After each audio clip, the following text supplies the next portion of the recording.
जय भीम, मैं हूं अशोक दास। देश अभी एक अजीब हालात से गुजर रहा है। अलग अलग तरह के मुद्दे हैं। किसान आंदोलन चल रहा है इसी देश में लैटरल एंट्री का मामला चल रहा है इसी देश में। तमाम लोग जो सरकार के खिलाफ या फिर न्याय के पक्ष में आवाज़ उठा रहे हैं, उनको लगातार जेलों के बीच में भरा जा रहा है, उनको बंद कर दिया जा रहा है। हमारे साथ है प्रोफेसर रतन लाल जी, जो एक्टिविस्ट हैं, पेशे से प्रोफेसर हैं और तमाम मुद्दों पे अपनी बेजोर बातचीत के लिए जाने जाते हैं। सर, अभी देश के जो हालात हैं, अभी मैं वाशिंगटन पोस्ट से शुरू करूंगा। जो कोरेगांव का इशू है, वाशिंगटन पोस्ट ने एक खबर छापी है जिसमें उसने कहा है कि दावा किया है कि टेम्परिंग की गई उनको, और टेम्परिंग की गई और फिर उनको गिरफ्तार किया गया।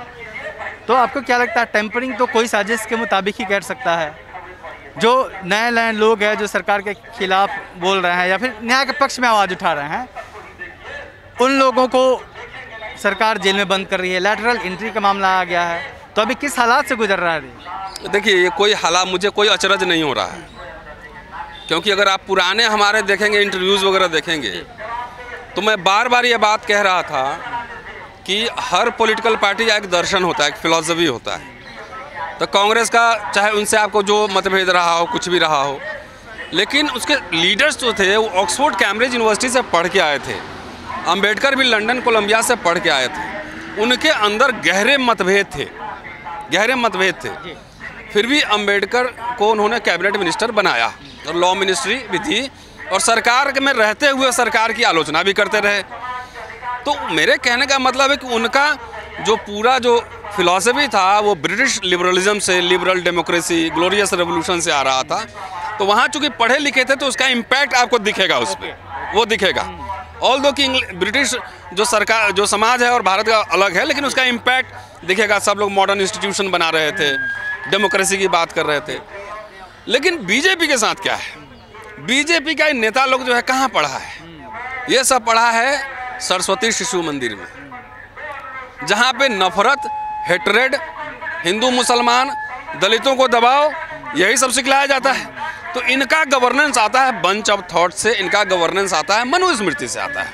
तो अपने दर्शन के हिसाब से नारा लगा रहे हैं डेमोक्रेसी का, नारा लगा रहा है संविधान का, लेकिन किताब तुम्हारा, पन्ना हमारा। संविधान आपको पकड़ाए हुए अंदर से एक पन्ने फाड़ रहा है। तो ये संविधान को नहीं मानने वाली सरकार है, लोकशाही को नहीं मानने वाली सरकार है।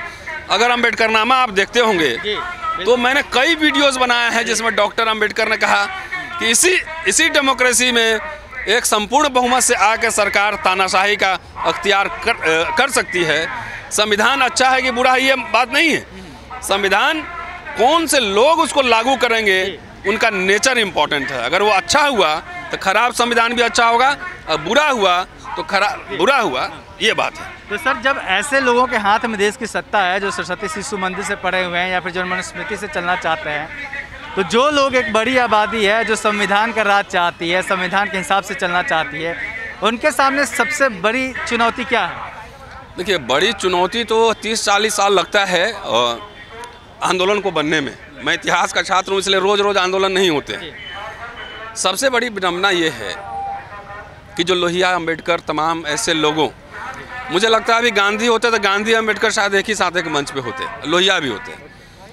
कि जो हालात हैं, आज के जो हालात हैं, कि गांधी का हिंदुत्व ये वाला हिंदुत्व नहीं था, मॉब लिंचिंग वाला नहीं था, समझ रहे हैं, और गाय के नाम पे मारने वाला नहीं था। तो आज के जो हालात हैं उस हिसाब से देखिए, हमारे पॉलिटिकल क्लास की एक बड़ी जिम्मेदारी थी। बाबा लोग आजकल कहते हैं कि आंदोलन मत करो, बाबा साहब हर दिन आंदोलन ही कर रहे थे। तो पॉलिटिकल आंदोलन की वजह से हमें इतनी मुक्ति मिल पाए एकदम। तो वो जो है, हमारा काम रोज आंदोलन करना नहीं है। काम आंदोलन करना किसका है? पॉलिटिकल क्लास का है। ट्रेनिंग देना पॉलिटिकल क्लास का काम है। कैंप लगाना पॉलिटिकल क्लास, उनके पास संसाधन है, संगठन है, सब कुछ है। पॉलिटिकल पार्टीज़ ने जिम्मेदारी से उस परंपरा को, जो फूले, लोहिया, पेरियार और अंबेडकर की परंपरा है, ईमानदारी से न उन्होंने पढ़ा है, न उसके हिसाब से ट्रेनिंग चलाया है, न उनके हिसाब से कोई काम किया है। तो जो कांशीराम जी ने जो बहुजन जमात बनाया था, वो भी अब जात का दल बन के रह गया है, और वो व्यक्तिगत महत्वाकांक्षाओं के कारण और कुछ तानाशाही के प्रवृत्ति के कारण। कि अगर अब किसी को चापाकल भी चाहिए अपने घर के सामने तो पॉलिटिकल पार्टी उसको एड्रेस नहीं कर रही तो अपना पार्टी बना ले रहा है। तो ये समझना होगा, लार्जर परिप्रेक्ष्य में समझना होगा, और आंदोलन किए बगैर, इस सरकार को उखाड़े बगैर कोई विकल्प आपके सामने नहीं है। तो एक बहुत बड़ा गैप देख रहे हैं आप, एक अभाव देख रहे हैं बहुजन पॉलिटिक्स के भीतर और जो बहुजन राजनेता हैं उनको लेकर।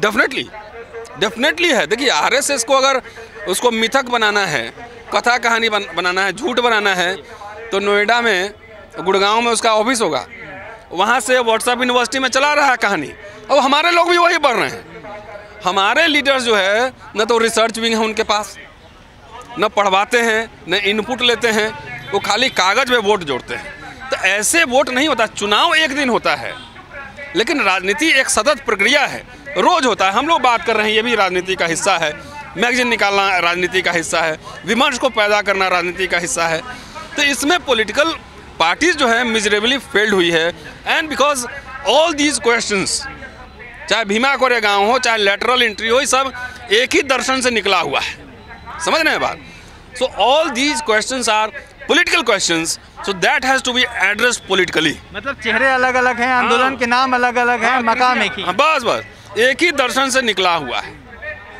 एक ही स्कूल से कुछ लोग निकलते हैं ना, कुछ आईएएस बनते हैं, कुछ। अच्छा सर, मान लीजिए कि पॉलिटिकल सिस्टम लग रहा है कि गैप है बहुत ज़्यादा, जिस तरीके से उनको आगे बढ़ के लीड लेना चाहिए, बात करनी चाहिए, नहीं कर रहा है। जनता क्या करे? देखिए जनता, आप थोड़ा इतिहास में जाइए। अंबेडकर साहब भी रोज आंदोलन नहीं करते थे।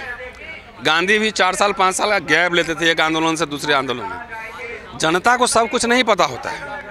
वहाँ उनके गांव-गांव में जाके जो है ना, मंत्र पढ़ के पढ़ाने वाले, समझाने वाला, कथा समझाने वाले लोग हैं ज़्यादा लोग। हमारे लोग नहीं जाते हैं, हमारे लोग नहीं जाते हैं। तो जनता रोज़ तैयार नहीं होती, उसको तैयार करना पड़ता है। उसके दाल रोटी का सवाल होता है और तमाम ये सब बातें होती हैं।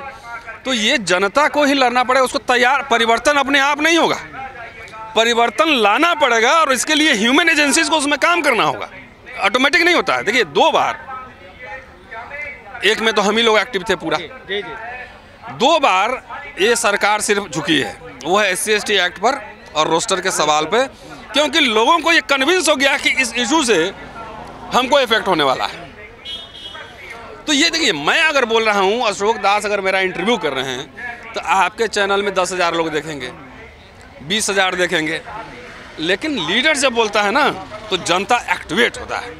तो जनता को एनर्जाइज करने के लिए लीडर्स का टाइम टू टाइम आंदोलन के मूड में उनको आना जरूरी होता है। इसलिए वो बोलेंगे तो करोड़ों लोग सुनेंगे, करोड़ों लोग सड़क पे आएंगे। मेरे बोलने से 50 लोग आएंगे, 10 लोग आएंगे। तो हम लोग कैसे सारा सिस्टम संभाल सकते हैं? ये है कि हम लोग बोल कर, लिख कर, जो एक विमर्श है उसको पैदा करने की कोशिश कर रहे हैं। नेता लोग चाहेगा तो हम लोग असिस्ट भी करेंगे उसमें, लेकिन चाहेगा तो, नहीं चाहेगा तो कोई भी समाज जो है स्टैटिक नहीं होता है।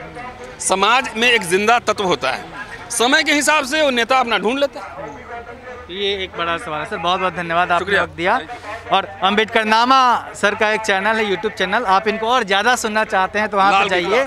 लाल की क्लास है और चैनल का नाम है लाल की क्लास, जहाँ पे अम्बेडकर नामा लेके आते हैं। सर बहुत धन्यवाद। और बहुत बड़े सवाल छोड़ दिए हैं प्रोफेसर रतन लाल जी ने, और ज़रूरी सवाल कि नेता बोलता है तो लाखों करोड़ों लोग सुनते हैं और एक बड़ा आंदोलन खड़ा होता है। तो अभी जो वक्त है, जो देश के हालात है, उसमें सबसे बड़ी जिम्मेदारी नेताओं के लिए है, नेताओं के सामने है। और अगर वो नहीं सुनते हैं तो देश की जनता के सामने है कि वो अपने नेताओं को मजबूर करे कि वो उनके मुद्दे पे मुखर हो।